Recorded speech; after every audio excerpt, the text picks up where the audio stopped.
Welcome back to Film Recall. Bumblebee is a prequel and kind of a soft reboot of the Transformers franchise. Hailee Steinfeld plays Charlie, who's trying to find her place in the world, and what she finds is Bumblebee, a broken down robot. They become friends because they can relate to each other because she's kind of broken down in her own way. It's this friendship that becomes the crux of the story, and now they have to protect each other from the dangers that are out there. And that's what the story focuses on. We get the military aspects, the Decepticons, and the big robot battles. But it's the simple premise of a story about friendship that makes this movie feel so much different from all of the other Transformers movies in a great way. I only really liked the first Transformers from Michael Bay. I didn't like any of the sequels, but now I do because Bumblebee is actually really good. Bumblebee is one of the biggest surprises all year for me. I did not expect to ever see another good Transformers movie. Bumblebee has the one thing that I felt was missing from all of the sequels, and that's a heart, genuine emotion,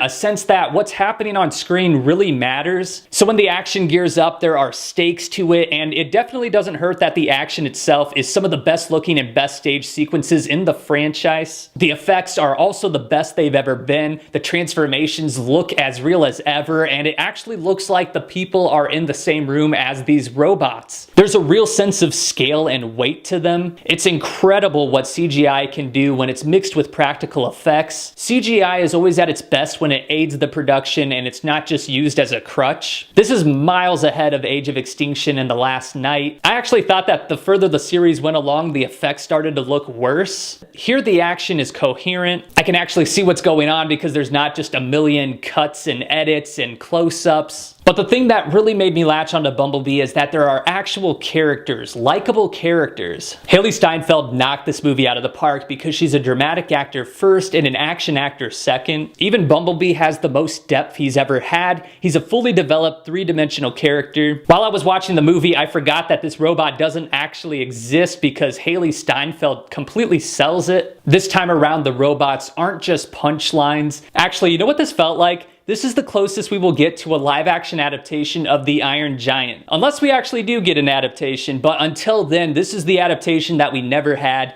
It's not as good as The Iron Giant, but it's almost the exact same storyline. The one actor who really stood out from the cast, not necessarily in a good way, was John Cena. I do think he's a great actor. I thought he was really good earlier this year in the movie Blockers. He does a great job in comedy, but I feel like he wasn't on the same page with the rest of the cast. I don't know if he wasn't getting the same direction of what the movie was, but all the other actors play everything really sincere. There are jokes, but they're playing the emotion sincere. Meanwhile, John Cena is just making so many one-liners and just acting really goofy. Only a couple of his one-liners actually worked for me. As far as the acting goes, Hailee Steinfeld was definitely the highlight. Now, the story takes place in 1987, and there are so many references to the 80s. It's kind of overdone. Stranger Things really brought back the 1980s references, and now it seems like so many movies are trying to capture that feeling as well. So if you're tired of that, you're probably gonna get sick of how many references are in Bumblebee. Throughout Bumblebee, it's constantly saying, hey, this movie's from the 80s. Everything from the music to referencing other TV shows from the 80s. I love things from that decade, so I didn't mind it too much, but if that's a problem for you,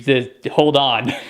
There's a lot of references. The story itself is not original, but I thought it was so effectively told and so well handled by Travis Knight, the director. He directed Kubo and the Two Strings, so he does an incredible job with the emotional elements of a story, and he brings that over into Bumblebee. And I'm so happy to see a Transformers movie have good pacing. Bumblebee is under 2 hours long. I think that's a great runtime. The Michael Bay movies just became too overblown. It was like he didn't know what to cut out to keep the movie focused. Director Travis Knight knows what makes people enjoy Transformers to begin with, and if they make more sequels, I hope he stays on for the rest of the franchise. This is the closest that Transformers has felt to the lovable characters of the TV show. He created a beautiful storyline that grips the heart. I can't believe I'm saying this, but Bumblebee actually made me like Transformers again. I'm gonna give Bumblebee a 7.5 out of 10. Thanks for watching, and if you're new to the channel, you can subscribe for more movie reviews every week.